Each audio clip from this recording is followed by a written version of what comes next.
I got to a point where I just started asking myself, why me? Why do I have to do this? I don't understand, God. This, like, can't somebody else, share this message?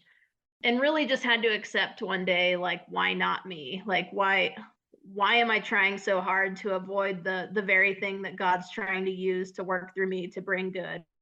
And once, I came to that point and realized that, this all was in God's control, there was healing in that. You are now listening to the highlight reel builder for authors, the Going North podcast. I'm your host, best-selling author, and Maxwell Leadership Certified Trainer, DomBrightmon. And you're going to be getting some tips and techniques to advance yourself coming up next.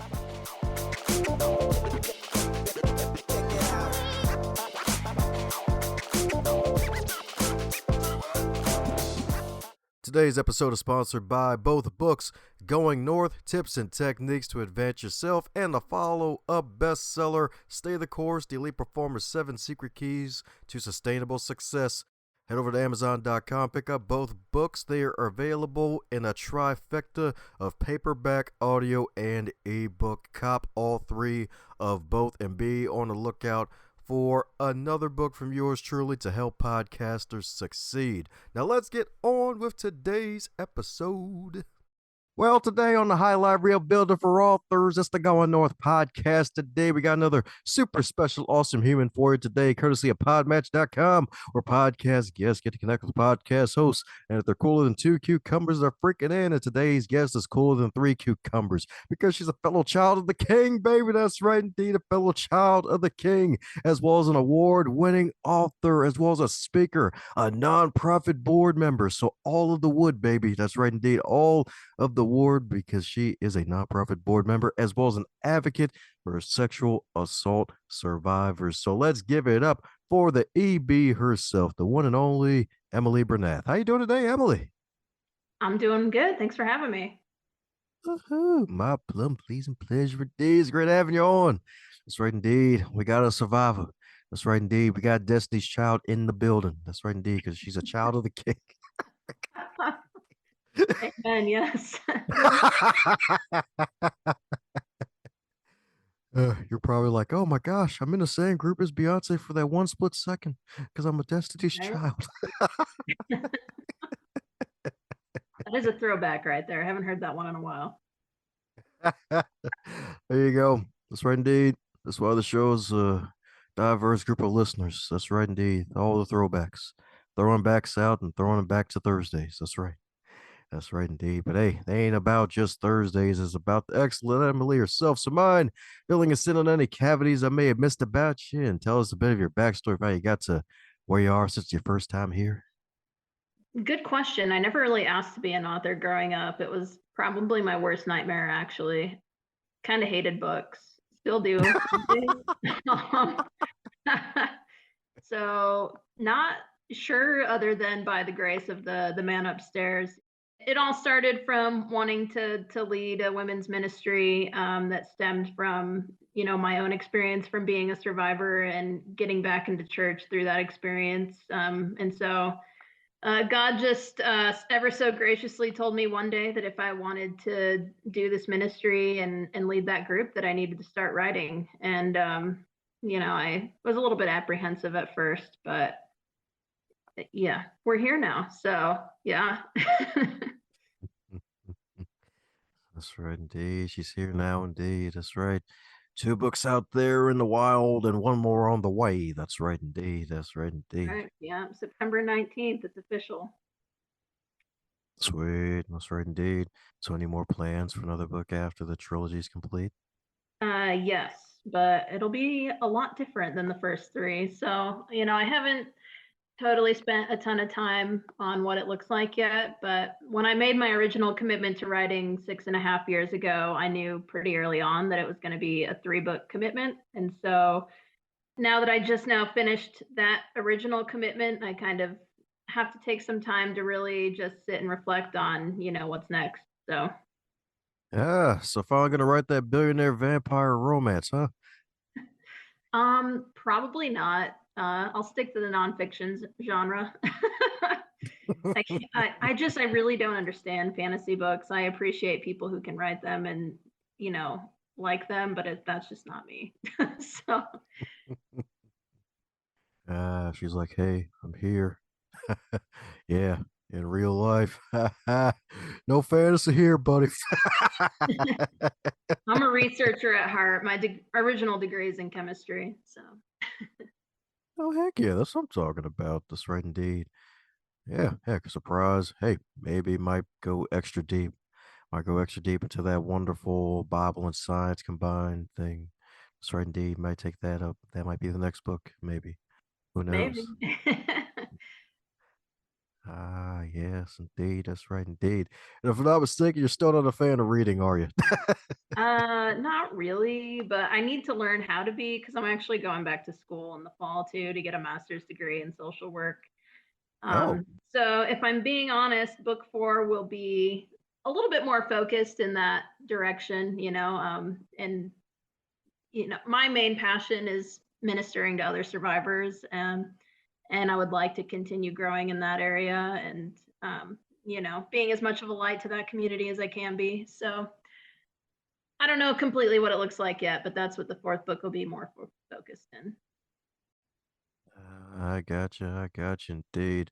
So my goodness, everybody doesn't choose certain areas to be an expert in. And if I'm not mistaken, hearing some of your backstory, it sounded like it was one of those evil moments that was far from in the plans that led you to become a advocate for those sexual assault survivors. So what led you to actually become a spokesperson for those survivors and helping folks to hopefully prevent that from happening in their lives? Um, yeah, well, you are correct. It is from being a survivor myself. And originally, I kind of just got angry at God, just yelling at him, why did I do, what did I do to deserve this? Why me? All those sorts of things.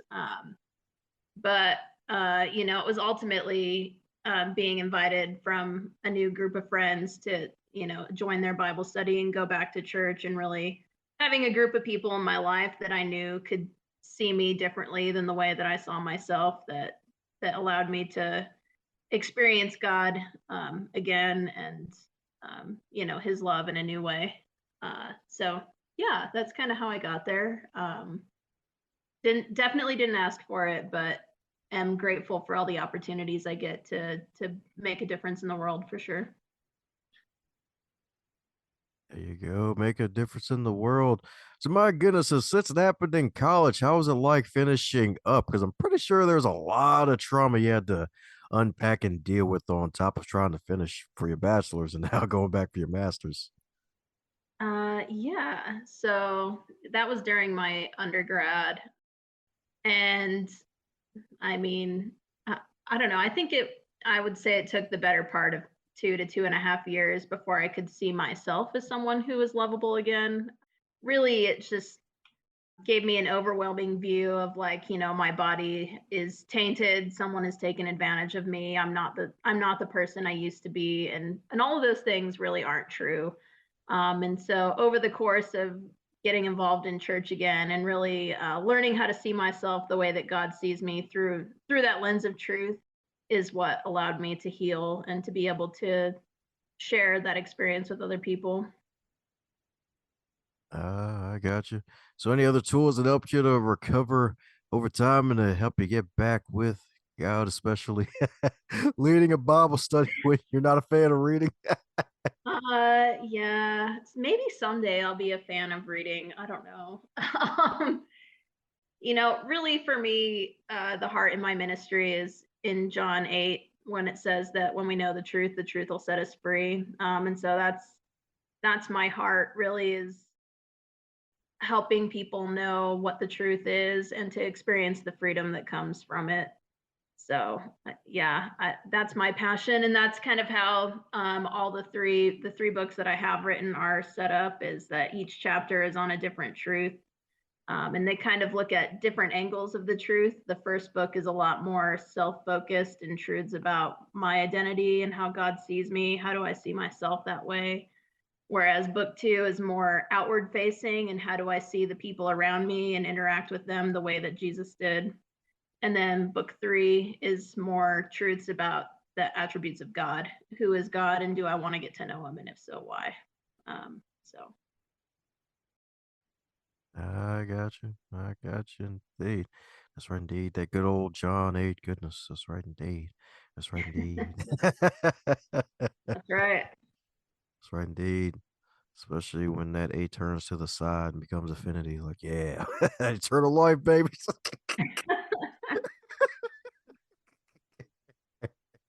That is right. Right indeed. That's right indeed. So my goodness. So any words of encouragement for those listening who may be victims of sexual assault? Because we've actually had quite a well, I wouldn't say quite a few, but sadly, we've had a few past guests who've actually been victims, sadly, of sexual assault even before they even got to college by folks that they trusted at that point. So, any words of encouragement for those listening who may have gone through that themselves?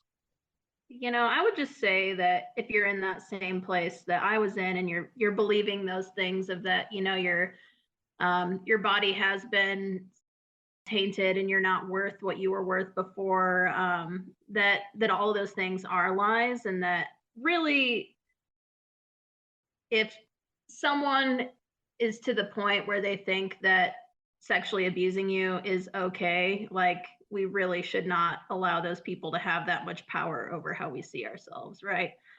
At the end of the day, we're all human and God is the only one who is sovereign and all powerful. And those people that, think it's okay to treat us like that don't deserve any say over our lives. And those things just simply aren't true to begin with. So yeah. Got you. I got you. That's right indeed. That's right indeed. Because words have power. That they do. That's right indeed. They definitely have power. And the morons who try to say negative, you got to avoid them like the plague. That's right indeed. Avoid them like the true plague, like back in the Bible days with them lepers. That's right indeed. Not like COVID where folks would jump in. Yes. That's right indeed. That's right indeed. So my goodness, my goodness. So what was the process like for finally getting pen to paper with this wonderful trilogy? Because I'm sure there's probably a lot of setbacks along the way, especially probably having to unpack some past feelings you probably took control of or buried or probably popped up out of nowhere that you thought you healed from. Yeah, no, you're definitely right there. I was someone who in the beginning was pretty open in sharing my story, really out of naivety, if that's a word. Yeah. No, I was super naive. I just expected people to believe me. Like in my mind, that was just common sense. Like, why would I lie about something like this to people that I care about and I think care about me, right? Like, um, and so I think our world just really needs to recognize that when survivors are coming to them and sharing their story with them, just how much pain that requires to really, and it's really forcing them to relive that experience when they're sharing those things, especially like when it first happens too. Like I don't know, it just blew my mind that people honestly thought that like something like that would be my fault, which is what I got told. Blew my mind. And I know I'm not the only one that has that experience. But anyway, because I was so open in sharing my story originally, I didn't think that writing my story in my book would be super hard because it wasn't anything new that I was sharing. I was quickly proven wrong, mainly because when I was writing my story in my book, I had to come to acceptance that whatever was on the pages would never be able to be taken off of the pages. That it was just there for people to read at any time in any place, whether I knew them or not, right? Like people can just Google my books and read my story if they really wanted to. And when you're sharing your story verbally with people or you're speaking at an event, you can kind of, you know, not share a different story, but you can discern what details you do or don't want to include based on who's going to be there and who's not, right? And you don't get that choice when you write a book. And so, really, just it was a new level of vulnerability that I didn't have to have before. That was a lot harder than anticipated. So, yeah, just I got to a point where I just started asking myself, why me? Why do I have to do this? I don't understand, God. This, like, can't somebody else, share this message? And really just had to accept one day, like, why not me? Like, why am I trying so hard to avoid the very thing that God's trying to use to work through me to bring good, right? And once, I came to that point and realized that, this all was in God's control, there was healing in that. Ah, that's what I'm talking about. That healing indeed. That's right indeed. 'Cause yeah, definitely. It's like, oh man, writing the book, I got this covered. Stories, yeah, told there's like 50 people, like 500 people. Yeah, I think I'd be all right. And then it's like, oh, not again. It feels extra real. It's like crap. It's like, Yeah, it's like, exactly. Yeah. yeah, yeah. And it's actually sad too, because I've noticed a trend too with sexual assault victims where it's like you sadly after it happens and you try to tell a trusted, I guess, a trusted source or trusted person, somebody you trust that you've known for a while, and then they don't believe you. It's like, what the hell, man? Like, why the hell would I lie about something like that too? Which is really a shame too. And then just having to relive that part and then write it down and then realize, oh crap, this ain't just me. Other folks were called liars too. It's like, oh man, like why the Yeah. hell are there so many folks that were lying about this? Unfortunately sad, but true. Yes. Yeah, that's right indeed. It's so freaking sad indeed. So my goodness, so what was it like when you finally found someone that believed you? Powerful, to say the least. Yeah, and that's really, honestly, even though I had such animosity toward God when it happened, and honestly, in the moment, like, I had nowhere to go. Like, I was pretty far away from home. I had no car. I had nothing. And so God was the only person that I could really yell at, to be quite honest.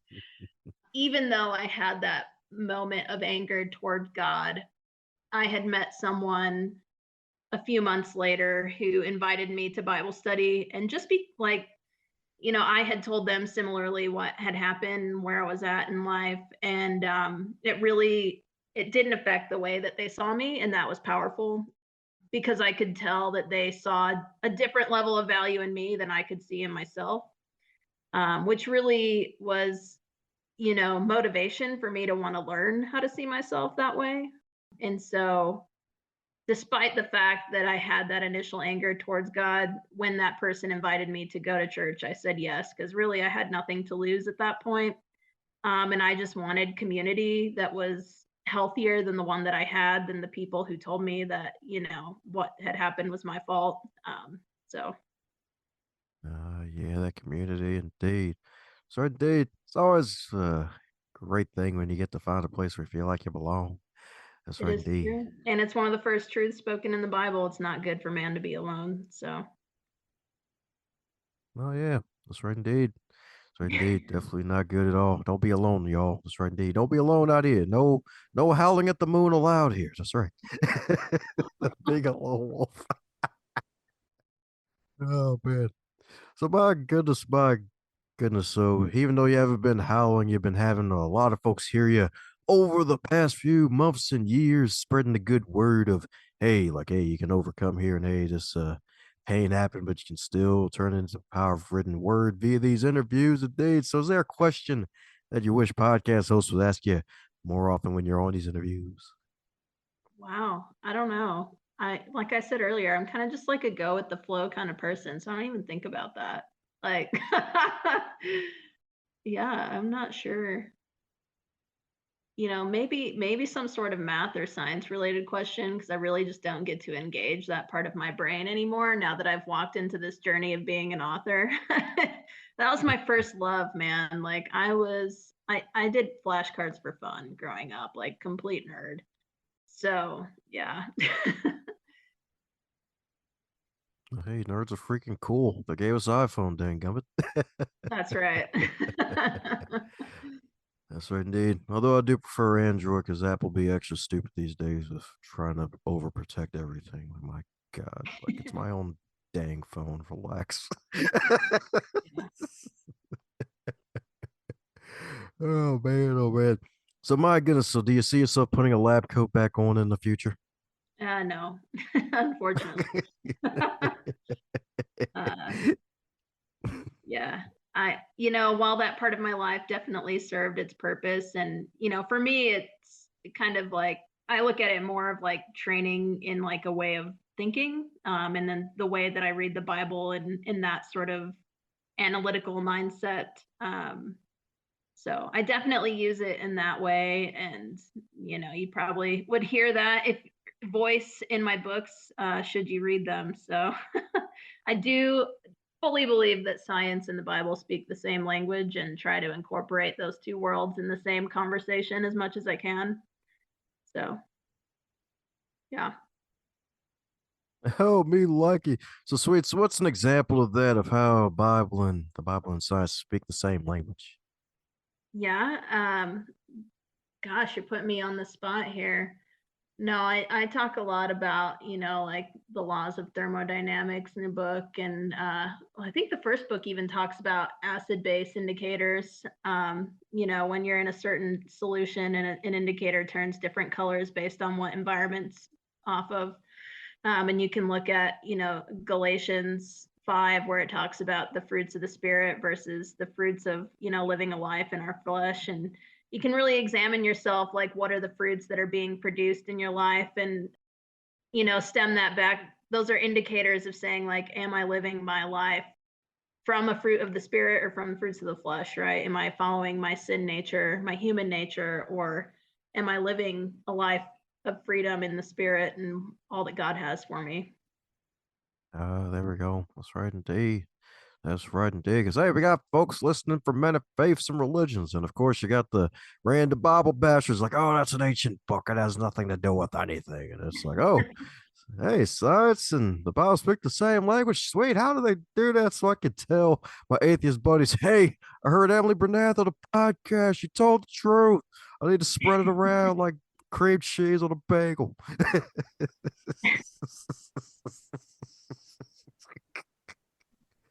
That's right indeed. That's right indeed. They may even have their leaf in their coffee afterwards. Yeah.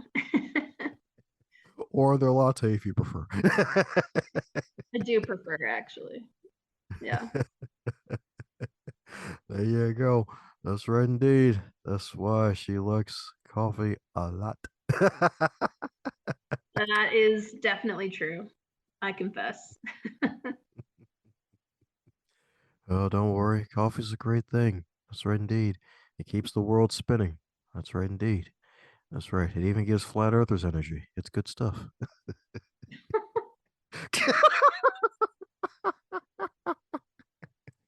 So my goodness, up your book series trilogy, Broken Lenses. If it were a food, what would it be and why? If we're a food? Wow. Gosh, I don't know. I've never been asked that before. You know, what is something that you eat and you just feel free afterwards? You got anything? Oh, for me, something to eat and feel free afterwards. Shoot, man. Huh. Oh well, there we go. Bananas are great because I feel a lot more energized afterwards. Plus, the potassium is great, especially banana in the morning. Like, man, feel and plus it's good for the muscles too if you work out. Banana? It's Yeah. You know, maybe apples. An apple a day keeps the doctor away, right? Pain free. there we go. So that means you're not going for your doctorates then, huh? That actually is on my very short bucket list of life to get a PhD someday. Oh, there but we go. uh, but yeah, definitely something nutritious. I'd like to believe my books are something that's good for the soul here. Okay, all right, cool. Well, you heard that right, folks. The books will drive you bananas, and you'll have apples. That's right, indeed. That's right, indeed. But the closer Emily gets to her doctorate, you got to keep the apples away from her. We got to keep her close. So keep the apples away.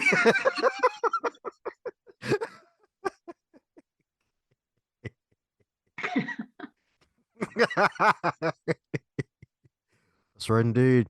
Unless you have a T-shirt that says hashtag Apple Proof once you get your doctorate. I don't yet, and I do have an iPhone, so I'm definitely not Apple proof.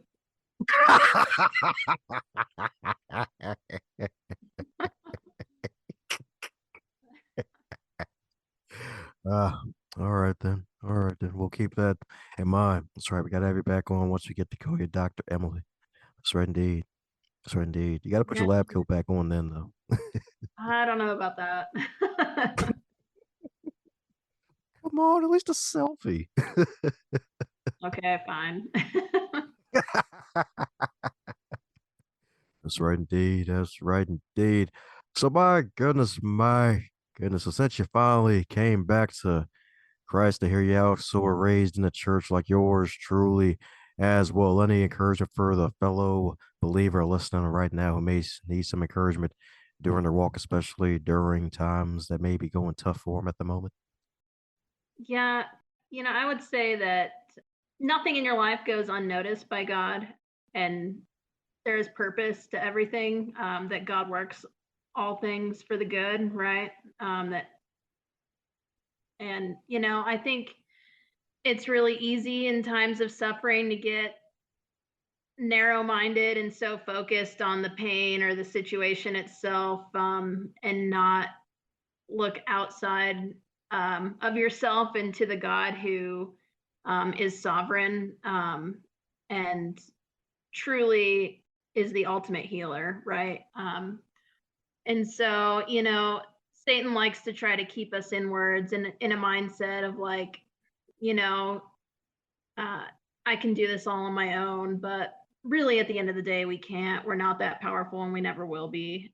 So just know that God is a good father. He loves taking care of, his children, right? And that he created you. And you didn't have, if there was no reason that you wouldn't be here, like he wouldn't have created you to begin with, right? So just rest in the fact that there is purpose, and the pain will never be eternal, right? That for all who believe that Jesus is who he says he is, he died for our sins, that so we didn't have to take that pain on ourselves, right? And so pain does not have to have the final answer when God is involved. Woohoo! There you go. You heard it from the future doctor herself, y'all. That's right, indeed. That's right, indeed. Pain doesn't have the final answer, y'all. That's right, indeed. That's right, indeed. That's right, indeed. You'll feel like 2 million bucks. That's right, indeed. Thanks to inflation, you'll feel like 2 million bucks. It used to be a million, but hey, it's always. Amen. If only. Right? There you go. That's right indeed. That's right indeed. Oh, we're coming down to the magical question that every guest gets to receive. And you probably don't even have to go back too far for this one. So if you're to wake up tomorrow and you're at 25 again, but still at 2023, what advice would you give to yourself? Oh man. Well, by the time this comes out, I'll be 32 because I think it's, my birthday, right? So let's see, at 25, that is when I first started writing. That is, the day that I sat in the coffee shop and picked up a pen for the first time. And so, I think the advice that I would give myself is that it's okay that you have no idea what you're doing, that you are able to trust God. And even though things don't make sense, they don't need to, because God, his ways are higher, his thoughts are greater than our thoughts. And when he asks us to do things, they oftentimes don't make sense, because for that very reason. But that doesn't mean that they aren't going to lead to greatness. And so, yeah, just telling myself that it's okay, to trust God in the process, and that as long as you're following the path that God has you on, that good things are going to happen. And there's nothing in this world that can stop those good things from happening. Woohoo! That's right indeed. What you on this podcast is a good thing that's happened. That's right indeed. That's right indeed. That's right indeed. And I know better things are going to be happening when folks need to keep in contact with you on your journey and support you when book number 3 finally appears from the publisher's womb, metaphorically speaking. So for those who need to keep in contact with you and all that you're doing to snag some copies of your books and give them as gifts, what's the best way for folks to do so? For people to reach out to me, and probably the most responsive on my Instagram account at Emily Bernath Author. I do also have a website, and all my books are on there, emilybernathauthor.com. And the books are available anywhere books are sold, whichever is your favorite to buy books from. Broken Lenses, volumes 1, 2, and 3 are there. So, yeah. Oh, well, there you have it, folks. You heard the lady slide into her DMs and say, "Hey, you're friggin' awesome." That's right, indeed. Heard you on the podcast. That's right, indeed. That's right, indeed. Glad you're still alive. That's right, indeed. Keep up that Xena Warrior Princess swag, indeed. That's right, indeed.